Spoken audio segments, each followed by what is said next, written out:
Sziasztok, sikerült ma is egy szép napot kifognom a forgatásra. Üdvözöllek titeket a svéd acél gyomrában. Egy Volvo V60 D6 plug-in hibridet tesztelek ma.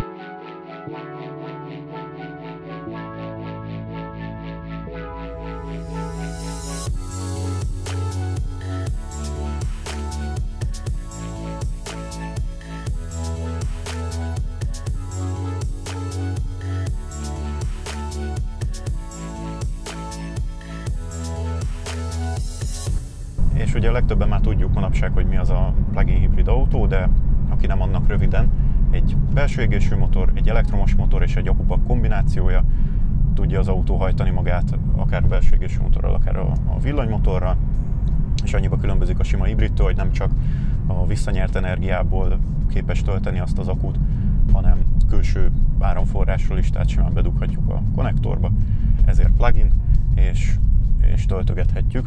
Na most ugye a rövid távra használjuk az autót, és az akkumulátort feltöltöttük, akkor ugye tisztán elektromos hatótávunk a plug-in hibrideknél általában olyan 30-50 km szokott lenni, tehát a legtöbb embernek pont elég arra, hogy a munkahelye közti ingázást le tudja tisztán elektromosan, és ez nagyon jó, mert ugye itt bűzmentesen, emissziómentesen, szépen csendben tehetjük meg ezt a távot. Viszont, hogyha meg hosszabb távra szeretnénk elindulni, akkor ott van a belső égésű motor, és egy 5 perces tankolás után megint fogja tudni azt a, mit tudom én, 6-800 ezer kilométeres hatótávot, amit tud, és nem kell paráznunk ugye a hatótávon, mint egy elérhető áru mondjuk elektromos autónál, ami legjobb esetben is mondjuk 300 km tud megtenni.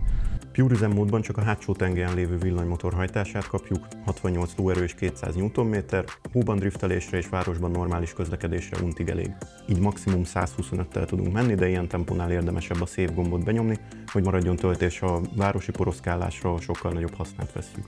Alapból hibrid üzemmódban van az autó, ilyenkor ő maga dönti el, hogy melyik hajtást használja, és tök jól teszi a dolgát, leállítja, kell, bekapcsolja, visszatöltöget, teljesen jó. Nem azt mondom, hogy észrevétlenül működik, mert észrevesszük, hogyha beindul a dízelmotor, de semmilyen zavaró, bántó rántás, vagy semmi kivetnivaló nincs benne, tök jó.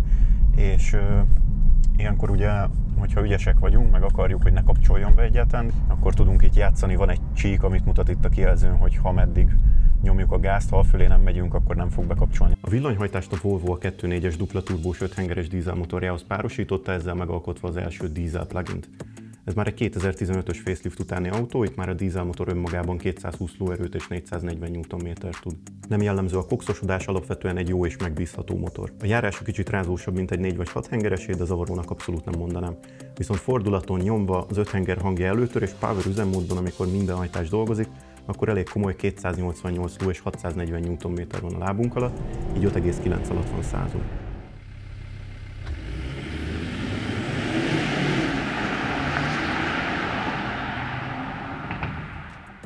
Van még a D5 változatot, 163 lovas ugyanez a motor, és csak szoftveres különbség van köztük.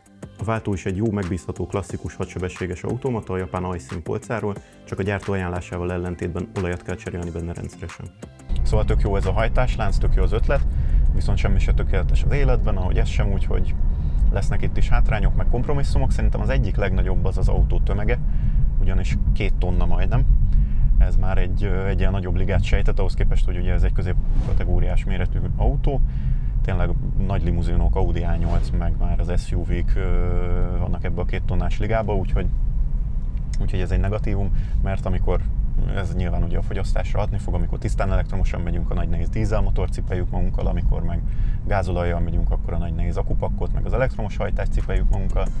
Ennek ellenére autópályán 6-7 liter közteljel lábfüggően, viszont a rugózásra már sokkal inkább hat a tömege, de erről később.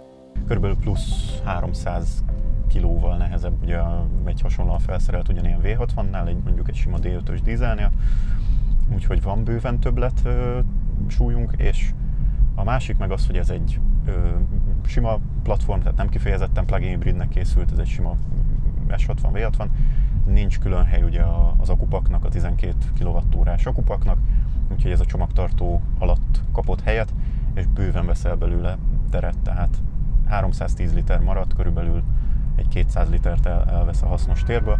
Persze fölpakolhatjuk a tetőig, de ez a sportos tetővonal se segít annyira, úgyhogy nem a legtágasabb, aki cuccolós autót keres, annak ezt kifejezetten nem ajánlom. Kiolvasható az autó fedélzeti számítógépéből egyébként, hogy melyik hajtással mennyit futott, mennyit ment a dízel, mennyit a villanymotor. Ez egyébként vételkor tök hasznos lehet, és tök jó, úgy néz ki, hogy elég jól sikerült az akku bele. Az LG Chem gyártotta, és ez alatt az 5-8 év alatt, ahány idősek ezek az autók. Kicsit törni mágyár. Olyan jelentősen nem degradálódnak, tehát most is tudják ezt a 50 a gyárilag megadott hatótáv, de normális valós körülmények között 40 km tudnak igazából. A Volvo, mint gyártó, híres is erről, hogy mindig a biztonsági fejlesztéseit nagyon előtérbe helyezte, időt, pénzt, energiát nem spórolt rá, hogy ezeket kifejleszte, és akár át is nyomja a törvényhozáson, tehát elfogadtassa őket, vagy kötelezővé tegye. Elég csak például az egyik leghíresebbre a 3 pontos biztonsági övre gondolni, ami azóta tényleg valószínűleg életek millióit mentette meg. Vagy például a SIPS, az oldalütközésvédelmi rendszer, merevítésekkel, elnyelőzónákkal, meg okos beltér kialakítással már 91-ben a 800-as szériával bejött. Now, here's the clever bit. This unit is collapsing, so my seat can move away from the van and create a survival space. Volvo. A car you can believe in. Aztán a fordított gyerekülés, a függöny légzsák, a holtérfigyelő, városi vészfékasszisztens és még sok fizikai és elektronikai kütyű. Ezek mellett 2020-tól az összes eladott modelljének 180 km/órára korlátozza a végsebességét, és ami a legfontosabb, hogy a sok évtizedes tapasztalatukat minden gyártóval megosztják, hogy egy egyenlően biztonságos autót készíthessen bárki. És emiatt egy igazi jó fiú szerepét tölti be így az autógyártók közt. Nem kartellezik látványosan, mint a német 3-as prémium fogat. Sose volt így az autópálya belső sávtakarítója, sose volt tahó, úgyhogy ez kifejezetten egy ütőkártya azoknak, akik nem szeretik a feltűnést, nem akarják, hogy látatlanba megbélyegezzék őket, hogy irigyeljék őket, hogy elítéljék őket. A rosszakat el kell ítélni. Úgyhogy ez kifejezetten tényleg azoknak, akik olyan szeretnek a radar alatt maradni, ez a visszafogottan, elegánsan, nem feltűnősködni, azoknak ez egy tök jó választás. És mellette viszont nem is olyan commerce, vagy nem is tudom, tehát tényleg sokkal több Audi, Merci, BMW szaladgál, mint Volvo, és emiatt egy picit különlegesebbnek is mondható. Kifejezetten szép autó szerintem, nekem amúgy is be vannak a kombik csípődve, és így R-design kivitelben pláne mutatós. Magyarországon nem forgalmazták, ami nem is csoda, újonnan ez a darab 70 000 euró körül volt. A legtöbb Hollandiából származik, mert itt komoly céges adókedvezmény járt a plug-in és elektromos autókra. Ez egy 180 000-et futott autó, és nem tudom nem észrevenni, hogy azért az amúgy jó minőségű anyagok a beltérbe itt-ott megszólalnak, megnyekkennek. Ezeket persze biztos meg lehet keresni, meg lehet találni, hogy mi szól, és meg lehet szüntetni könnyen ezeket a dolgokat, csak valahogy én nem gondoltam volna, hogy egy ilyen fiatal, meg azért ilyen jó márkánál is előfordulhatnak ilyenek. Egyébként az új Octavia RS-be is hátul a csomagtartónál valami műanyag néha dübögött, meg hangot adott, úgyhogy ez valószínűleg sokkal általánosabb, mint én azt gondoltam volna. Elől bőven elférünk, de magasabbak mögött kevés hely maradt hátul. Dizájnra a skandináv stílusú nappalinkban érezhetjük magunkat, ebbe csak a középkonzol telefongombjai rondítanak bele. Ezeket még a 2015-ös faceliftkor sem vették ki a második generációs S40-ben megjelent ötletes lebegő középkonzolból. De jó minőségű, logikusan felépített a beltér, még vannak fizikai gombjaink, nem minden tap is, szóval egy jó átmenet, mint ahogy a hajtás is a belső égésű és az elektromos közt. Ráadásul ez egy nagyon jól felszerelt autó, minden benne van, ami kellhet és elérhető volt ebben a kategóriában. 3 zónás klíma, memóriás bőrfotelek, kormányfűtés, hátsó ülésfűtés, ráfutásgátló, adaptív tempomat sávtartóval, táblafelismerő rendszer, holtérfigyelő, tolatókamera, Harman Kardon hifi, szóval egy nagyon korrekt csomag. És ott az OnCall is, ami egy elég hasznos előfizetéses alapú szolgáltatás egy mobilos applikációval.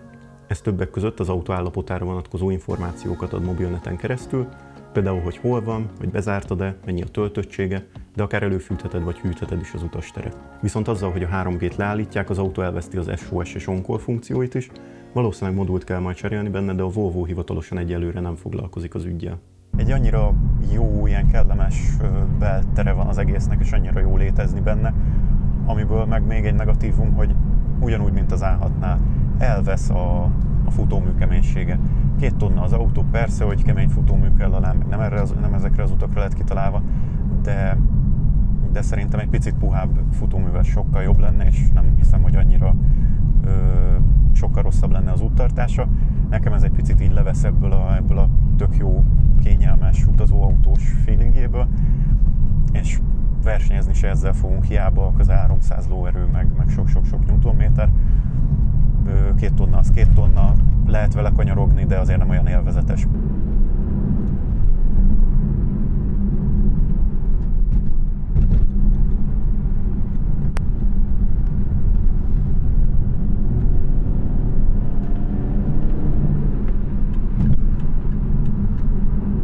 Még egy ilyen apróság, amit így vezetés közben észrevehetünk, és általában a Volvókra jellemző, hogy nagyobb az átlagnál a fordulóköre.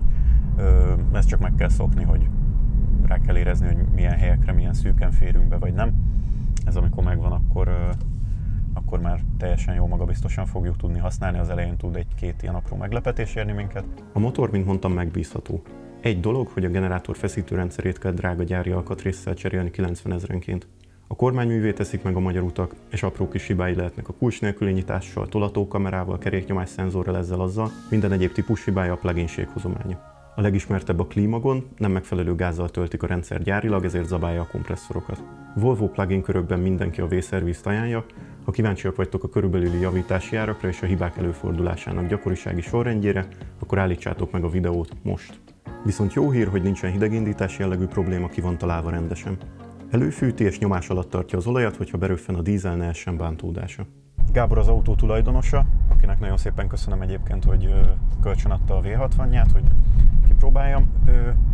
Rendeltetésszerűen használja, ő mindig töltögeti, és a nagy átlaga 3,3 liter, ez néhány hosszabb táv, és amúgy meg ilyen városi elővárosi ingázás.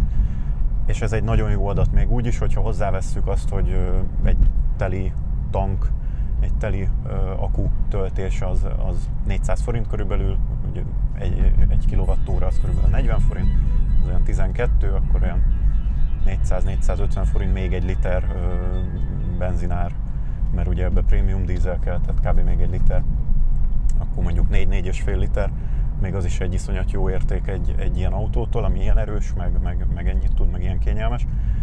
Viszont azért ez nem lesz olcsó, tehát olcsó üzemeltetni, nagyjából tényleg kevés a tankolás, a fékbetéteken spórolunk, azért a zöldrendszámnak vannak előnyei, és azon is meg tudunk fogni egy kis pénzt, de nem az az igazán kifejezetten spórolós autó, arra tényleg ott vannak a kisebb, könnyebb, egyszerűbb autók, mert ez igenis azért egy felső középkategória, itt vannak olyan alkatrészárak, amik azért húzósak tudnak lenni, tehát nem egy ilyen filléres autó lesz, és azért 1,5 millió forinttal drágább egy sima hagyományos ugyanilyen motorral szerelt D5-ös V60-nál, amit hát szerintem azért sok tízezer, tényleg 60-80 ezer kilométer, mire behozza ezt a árkülönbözetet. Mivel próbáltam a Passat GT-et is, meg a V60 plugint is, így röviden összehasonlítom őket. Mindkét autó a felső középkategóriát erősíti, szépek, jók és nagyon jól felszereltek tudnak lenni. A Volvo kisebb, szűkebb, pedig a Ford Mondeo-val közös platformra épül. Ő a sportosabb karakter, ugye az erőhangú dízellel és a tömeg miatti nagyon feszes futóművel. A Passat tágasabb, nagyobb hátulahely, nagyobb a csomagtartó, és ő a visszafogottabb karakter az egyel kellemesebb futóművével. A Volvo-ban 4,5 millió forint körül ülhetünk be, a Passatba 6,5 körül, viszont az azonos évjáratú, hasonló futású és felszereltségű autóknál sokkal kisebb a különbség, azok nagyjából egy árszinten vannak. És amennyire én utána tudtam nézni, a Passatnak kevesebb nyüggje van. A Volvo kicsit jobban fogyaszt, viszont szerintem a benzinmotor finomabb orgánuma jobban illik a hibridhajtáshoz. Nekem összességében a Passat tetszett jobban. Én tök szeretem egyébként ezeket a plugineket, a Passat GT is nagyon tetszett, ez is szerintem egy tök jó autó, és jó lehet velük napi szinten együtt élni, meg egy kicsit jót tesz az ember lelkének talán, hogy igenis én egy picit teszek legalább helyileg a környezetemért, viszont ezek átmeneti dolgok, tehát tényleg a tisztán elektromos meg a belső égésű között lassan el fognak tűnni. Jól jött a gyártóknak, le tudták vele a CO2 kvótát, alul tudtak maradni, a gigabüntiket megúszták, a felhasználó meg igazából tényleg állami támogatással újonnan azt mondom, hogy ott megérte, esetleg megérhette, leminimalizálta úgy a felárat, amit már tényleg a fenntartási költségeken vissza tudtál nyerni. Használtam viszont nem nagyon, tehát egyszerűen van még mindig egy olyan felára, amit nem nagyon tudsz behozni a fenntartási költségeken, de azért tényleg a lelkednek jó. Úgyhogy sajnos ez szomorú, szerintem ez így végszónak, hogy ilyen szomorú lecsengés, hogy még mindig egy ilyen úri huncutság kicsit az, hogy mi egy picit is akár óvjuk a környezetünket. Remélem, hogy azért ez változni fog így a jövőben.